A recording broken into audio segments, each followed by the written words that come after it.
Mapapatunayan po ninyo ang kalagayan ng mga residente ng Barangay Cross sa bayan ng Glan sa Sarangani na naapektuhan ng baha.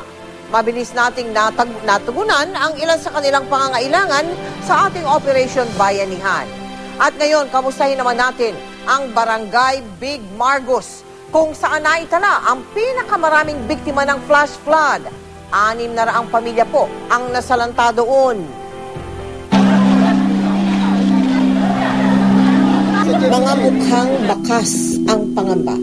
Mga pamilyang gutom sa pag-asa. Sila ang mga residente ng Barangay Big Margos sa Glan sa Sarangani. Dito naitala ang pinakamaraming biktima ng flash flood noong 1 linggo. Sa pagbisita namin doon, napag-alaman naming mahigit 10 pamilya tuluyang nawasak at nawalan ng bahay. Nalikas namin lahat. Nagpasalamat kami na ang pag-strike ng flash flood sa araw. Kung sa gabi yun, marami sana na-discuss. Wala, gud ko na lalabis ang isa. Damit nilang namo. Kanang naglayas. Naanod tanan. Gamit sa kong mga anak, mga estudyante na hurot na anod. Dala sa balay. Dala sa balay. Sila naman ang hinatiran natin ng relief goods at mga donasyon sa ating Operation Bayanihan. Daghan kay salamat sa GMA nga nakatabang sa among kalisod. Karon pa ni nahitabo gyud. Sukad-sukad. Sa Barangay Cross naman, nakilala namin si Janet mula sa tribo ng mga Blaan.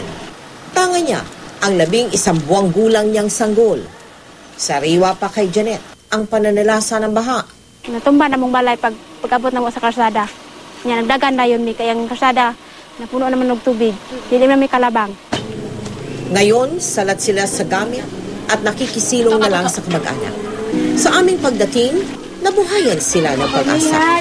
Nalipay ko man kay na inaabot na tabang sa mga wala gaming makuha man. Unsa man makabalhin nami sa mong sarili nga balay. Sa pagbuhos ng tulong mula sa iba't ibang panig ng bansa, naway manumbalik ang kumpiyansa at pag-asa ng bawat pamilya. Kaya nilang lagpasan ang trahedya dahil hindi sila nag-iisa. Humigit kumulang 1,500 pamilya ang ating nabigyan ng tulong sa nakaraang Operation Bayanihan sa bayan ng Glan. Kami po ay taus-pusong nagpapasalamat sa aming mga naging katuwang sa pamamigay ng tulong sa 6 na barangay ng Glan sa Sarangani. Bukas po ang aming tanggapan kung nais niyo maging bahagi ng iba't ibang projects ng GMA Kapuso Foundation, kabilang na ang Operation Bayanihan. Maaari po kayong magdeposito sa aming bank accounts o sa anumang sangay ng Cebuana Luwilier.